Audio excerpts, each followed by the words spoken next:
The reason why I decided to come to Project Veritas is because people need to know what's actually going on with Google. There's this facade about what they're doing, but what they're actually doing, what the employees are actually seeing inside the company is different. But the reason we launched our AI principles is because people were not putting that line in the sand, and they were not saying what is fair and what's equitable. So we're like, well, we are a big company, we're going to say it. People who voted for the current president do not agree with our definition of fairness. They're not objective piece, they're not an objective source of information.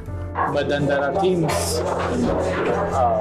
which are called ML fairness. ML fairness, the teams? Fairness, like, yeah. You know, you need to be fair. We're also training our algorithms, like if 2016 happened again, would the outcome be different? They are a highly biased political machine that is bent on never letting somebody like Donald Trump come to power again. 2020 is certainly on top of, now my old organization, Trust and Safety, is top of mind. They've been working on it since 2016 to make sure we're ready for 2020. This is a Goliath I am but of David, trying to say that the emperor has no clothes. He got called in front of Congress multiple times. They can pressure us, but we're not changing. Being a small little ant, I can be crushed, and I'm aware of that. But this is something that is bigger than me. This is something that needs to be said to the American public. Elizabeth Warren is saying that we should break up Google. And like, I love her, but she's very misguided. Like, that will not make it better, it'll make it worse, because now all these smaller companies who don't have the same resources that we do will be charged with preventing the next Trump situation. It's like a small company cannot do. And it's like...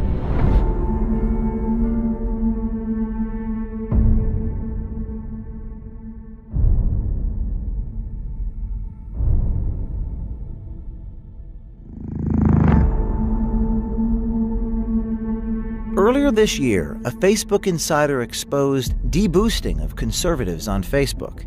That insider inspired someone at Pinterest to come to Project Veritas with his story. Last week, we released a report from the Pinterest insider Eric Cochran detailing censorship of pro-life and Christian content. The tech companies can't fight us all. Today, we bring you a Google insider, a brave man who came forward and brought us a story that will scare you. I think sunlight is the best disinfectant, and people need to start asking questions. A couple weeks before the Google insider came forward, Project Veritas secretly recorded with Jen Janai, a Google executive. Janai talks about making sure when people search for things through machine learning algorithms, Google's political agenda is always present. We all got screwed over in 2016. Again, it wasn't just us, it was like people got screwed over, the news media got screwed over, like everybody got screwed over. So now we're rapidly being like, what happened there? How do we prevent it from happening again? Right after Donald Trump won the election in 2016, the company did a complete 180 in what they thought was important. Before, they thought self-expression and giving everyone a voice was important. But now they're like, hey, there's a lot of hate, and because of there's a lot of hate, misogyny, and racism, that's the reason why Donald Trump got elected. And so we need to fix that. And we need to start policing our users, because we don't like to have an outcome like that. We don't want to have an outcome like that to happen again. Yeah, let's talk a little about that. Tell me more about what you observed at these meetings right after Trump was elected. Who said it? What was said exactly? So the things that changed was that the TJFs, they started talking about the need to combat hate and racism online, and also at YouTube they had the same talks by the CEO Susan, and they talked about combating that and getting rid of unfairness. And so slowly they started introducing the concept of machine learning fairness. Jen Janai is the head of responsible innovation at Google Global Affairs. She determines policy and ethics for machine learning, or artificial intelligence. What we've learned is that AI is increasingly what Google Search is all about.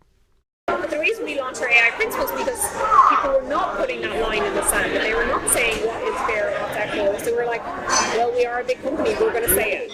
Where my definition of fairness and bias specifically talks about historically marginalised communities, and that's who I care about. Communities who are in power and have traditionally been in power are not who I'm solving fairness for. Our definition of fairness is one of those things that we thought would be like obvious and everybody would agree to, and it wasn't. Like there are the same people who voted for the current president do not agree with our definition of fairness. Fairness is a dog whistle. It does not mean what you think that it means, and you have to apply doublethink in order to understand what they're really saying. And what they're really saying about fairness is that they have to manipulate their search results so that it gives them their political agenda that they want. And so they have to rebias their algorithms so that they can get their agenda across. You know, to unpack everything that she's saying that she wants the algorithm to be fair to a hand-picked representative of that community means that what she's trying to do is she's trying to sell you a product that is not objectionable. What she's trying to do is she's trying to sell a product that's not objective, that doesn't represent the will of its users, but instead represents the will of a group of people making decisions behind the shadows. So what did you find inside Google that was related to this idea of fairness? What I found at Google related to fairness was a machine learning algorithm called ML Fairness. ML standing for machine learning. And fairness meaning whatever it is that they want to define as fair. You could actually think of fairness as unfair because it's taking as input the clicks that people are making and then figuring out which signals are being generated from those clicks and which signals it wants to amplify and then also dampen.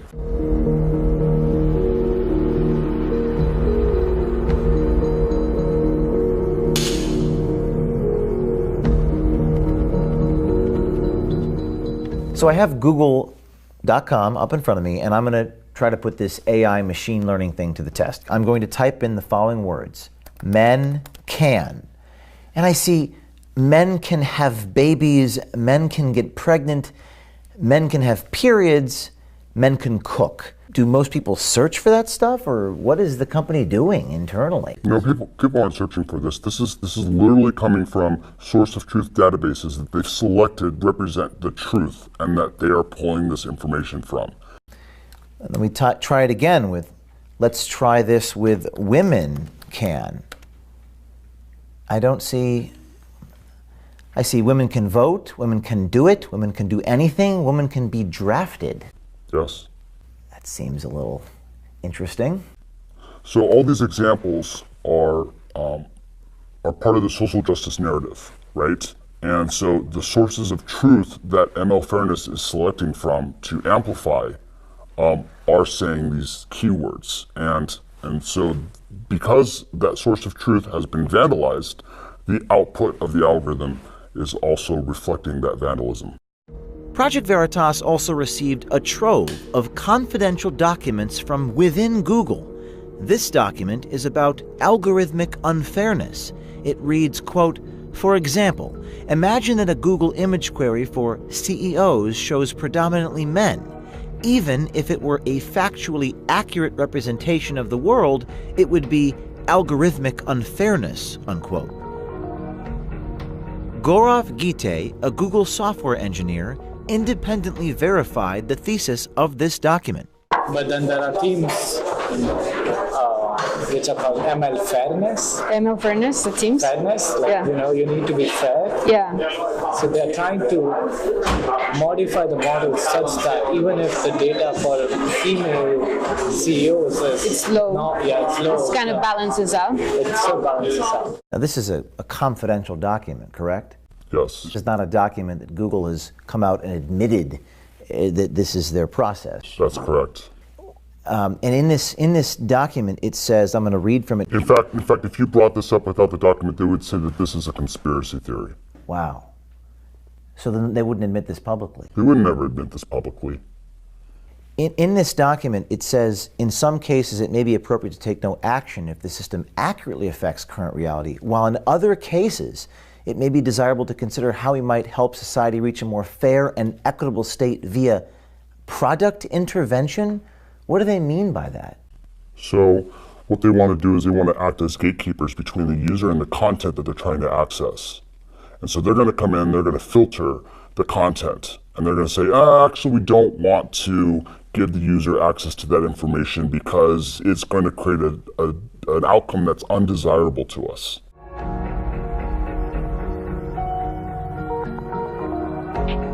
So this was an internal-only Google document which says the goal is to establish, quote, a single point of truth for definition of news across Google products, unquote. What does this mean? When they mean single point of truth, what they mean is alignment with the narrative.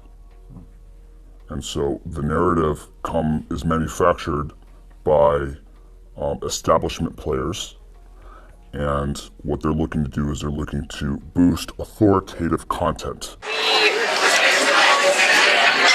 Accusations on around the fairness is that we're unfair to conservatives because we are choosing what we define as credible news sources, and those news sources don't necessarily overlap with conservative sources, and so we're getting accusations of fair from one side.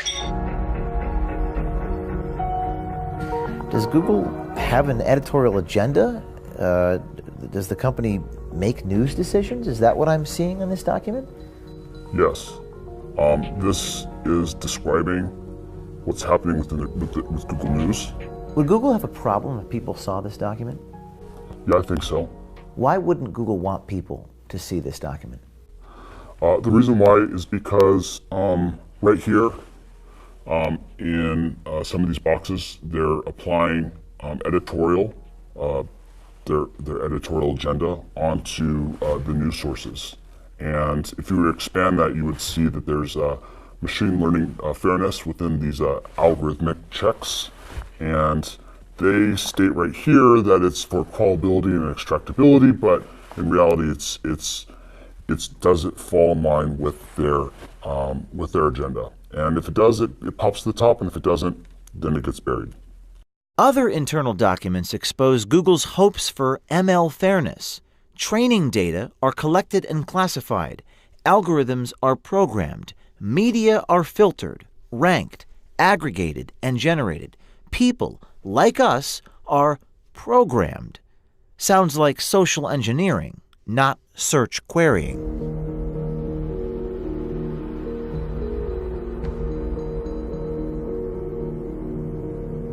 Google's power has become a political issue, with politicians on both sides of the aisle debating whether antitrust legislation or other regulations and controls are in order. We got called in front of Congress multiple times, and we've not shown up because we were like, we just know they're going to just attack us. Like, we're not going to change our response, we're not going to change our mind. There's no point in just sitting there being attacked for something that we know we're not going to change. Like, they can pressure us, but we're not changing. But we also have to be aware of what they're doing and what they're accusing us of. Like I said, like, they could just, like Elizabeth Warren, even I love her, but she's also saying, like, you just have to break up Google and that will solve everything. You have to what? Elizabeth Warren is saying that we should break up Google. And, like, I love her, but she's very misguided. Like, that will not make it better, it'll make it worse, because now all these smaller companies who don't have the same resources that we do will be charged with preventing the next Trump situation. It's like a small company cannot do. And it's like The White House won't play a role in making things more fair, so people are holding us accountable to fill in the gap of what should be done.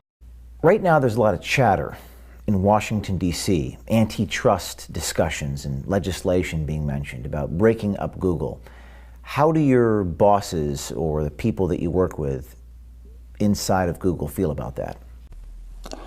For the most part, they're ignoring it. To them, it's not even happening. They don't see it as a real threat because it's something that's already happened before and passed. She just said what Google's really thinking, and they won't say in public. But she just said, you know, what a lot of us see and know to be true. And you guys just got her, and she just said the truth. They're not an objective piece. They're not an objective source of information. They are a highly biased political machine that is bent on never letting somebody like Donald Trump come to power again. 2020 is certainly on top of now my old organisation, Trust and Safety, is top of mind. They've been working on it since 2016 to make sure we're ready for 2020. So training our algorithms, like if 2016 happened again, would their outcome be different? It's unclear what Janai is exactly referring to, but Google's political agenda is undeniable.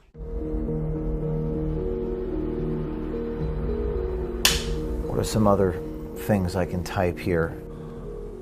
Hillary Clinton's emails are, it doesn't even give you a result.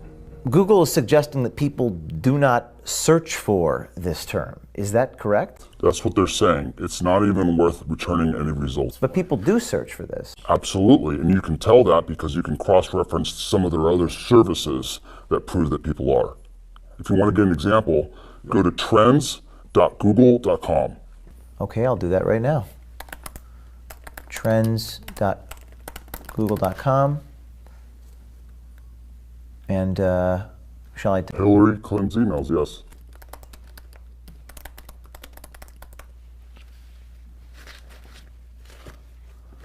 Okay, and set it to the last 5 years.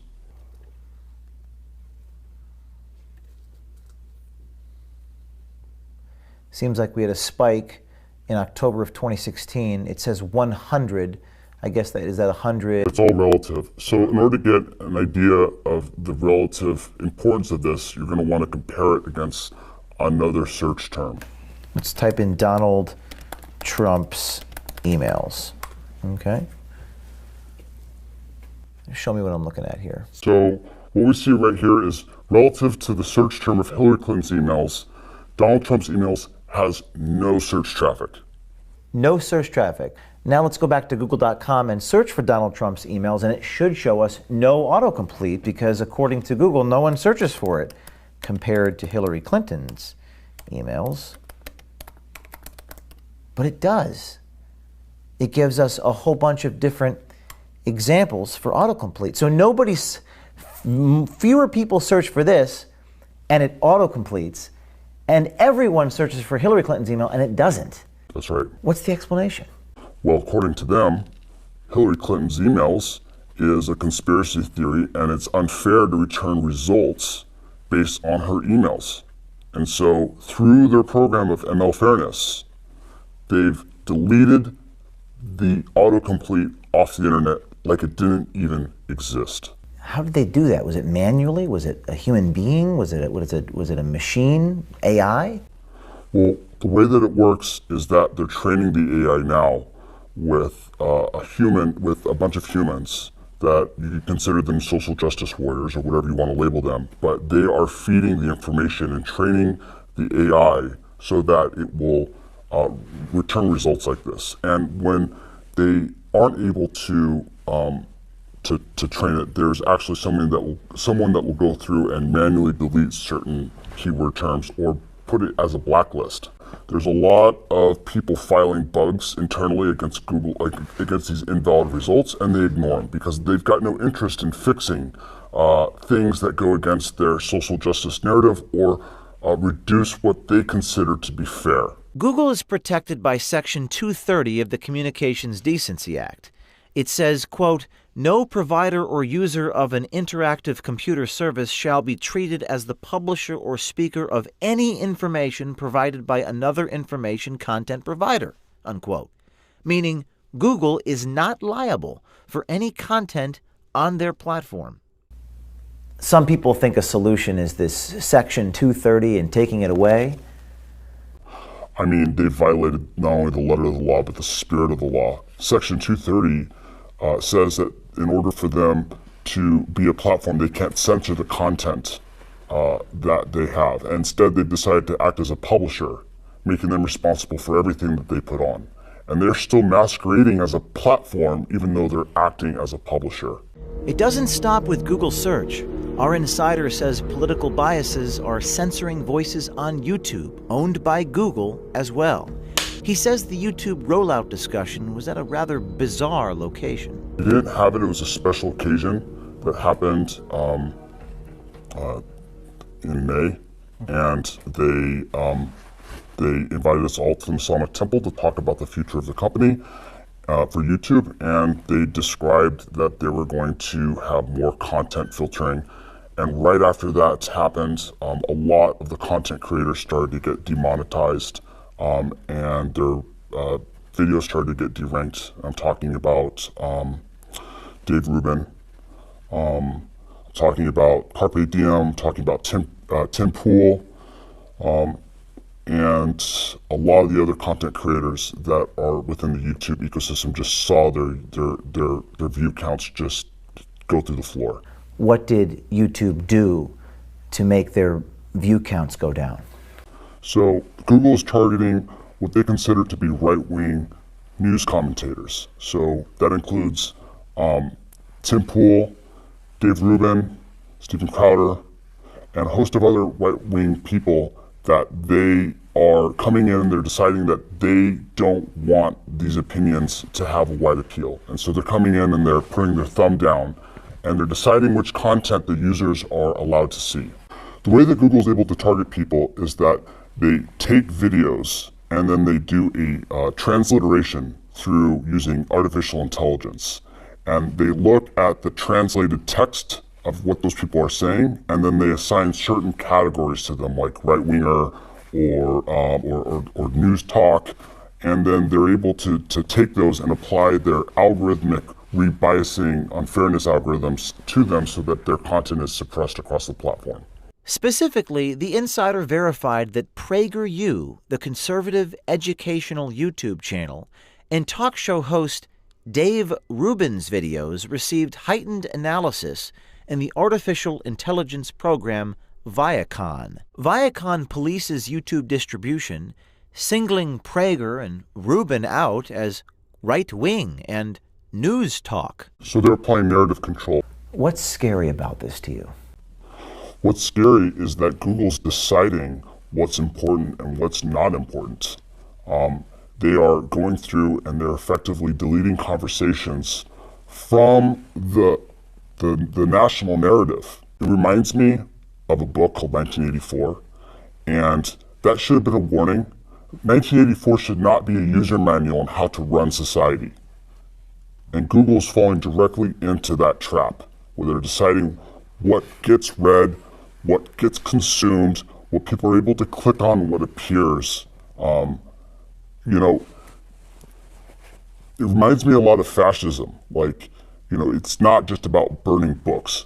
When videos get pulled off of a platform, that's also a form of censorship. I've been living this for, years. And so, it's like, yeah, that's what it is. And for other people, it's shocking. But for me, it's like, this is why I'm coming forward. Because it is shocking. And people have no idea that it's happening. And they still think that Google is an objective source of information, and it's not. Are you afraid? I am afraid. I was more afraid, but I had a lot of difficulty with the concept of, my life ending because of this. But